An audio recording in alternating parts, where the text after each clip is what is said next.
আপনি আপনার জীবনে বহুবার পরীক্ষা দিয়েছেন আপনার যোগ্যতার। আপনি যোগ্য কি না অন্য মানুষ কিভাবে বিচার করবে? হ্যাঁ, আপনার কর্মর দ্বারা আপনি বলবেন যে পায়েল কর্ম, আমার কাজ দিয়ে আমার যোগ্যতা বিচার হবে।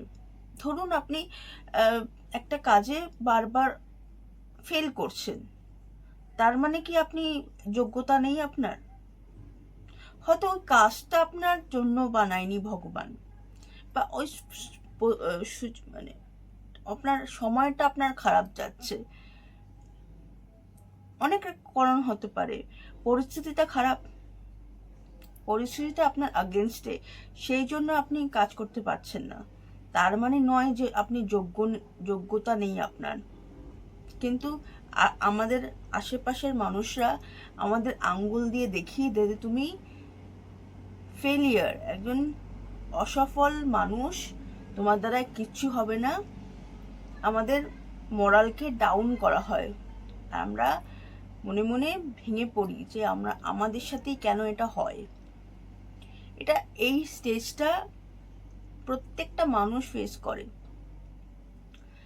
যে এক একজন আছে যে বলে যে যেই কাজেই ধরে সেটাই নাকি সোনা হয়ে যায়, বলা হয়।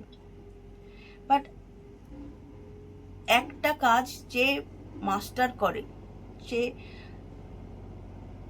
সচিন তেন্ডুলকার হয়, বিরাট কোহলির মতো প্লেয়ার হয়, বা যে কোনো ফিল্ডে বলুন, আইনস্টাইন, এরা সায়েন্সকে সায়েন্সকে একটা ফিল্ডেই মাস্টার করেছে।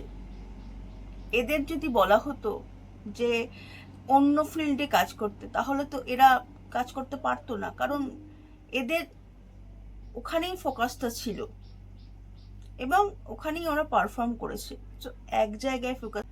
আমরা যখন তাদের বায়োগ্রাফি পড়ি বা ভিডিওতে দেখি, তখন আমরা কি অনেক সময় হয়েছে যে প্লেয়ার আউট অফ পারফরমেন্স গেছে, সে কি তার কোনো যোগ্যতা নেই, সে আবার ঘুরে দাঁড়িয়েছে। সেরকমই আমাদের মানুষের যারা ডিউটি করে, 10টা 5টার ডিউটি করে, অনেক সময় আছে যে যারা আউটস্ট্যান্ডিং পারফর্ম করে, কিন্তু অনেক সময় আছে যে তারা অফিসের কাজে তখন অনেক সময় আছে তাদের শরীর দেয় না, অনেক ফ্যামিলি প্রবলেম, অনেক রকমের প্রবলেমের জন্য তারা কাজ করতে পারে না। তার মানে কি তারা ব্যর্থ? না। আপনি সেট করবেন যে আপনি যোগ্য কিনা। একমাত্র এই অধিকারটা আপনার রয়েছে। অন্য মানুষের মানে আমার পয়েন্টটা হচ্ছে, একবার ব্যর্থ মানে হচ্ছে আপনি আপনার জীবনে কিছু হবে না, এই ধারণাটাই ভুল। এবং যারা এর ফলে ডিপ্রেসড হয়ে যায়, তারা আর ঘুরে দাঁড়াতে পারে না। আর ভগবান তাদেরই হেল্প করে যারা ঘুরে দাঁড়াতে চায়। ভগবান এক একটা পরিস্থিতিতে মানুষকে ফেলে দেখে যে সেই পরিস্থিতিতে ওই মানুষটা কিরকম রিয়্যাক্ট করছে, কারণ সবার লাইফে আপস অ্যান্ড ডাউনস আসে। সেই পরিস্থিতিতে আপনি কিভাবে রিয়্যাক্ট করছেন।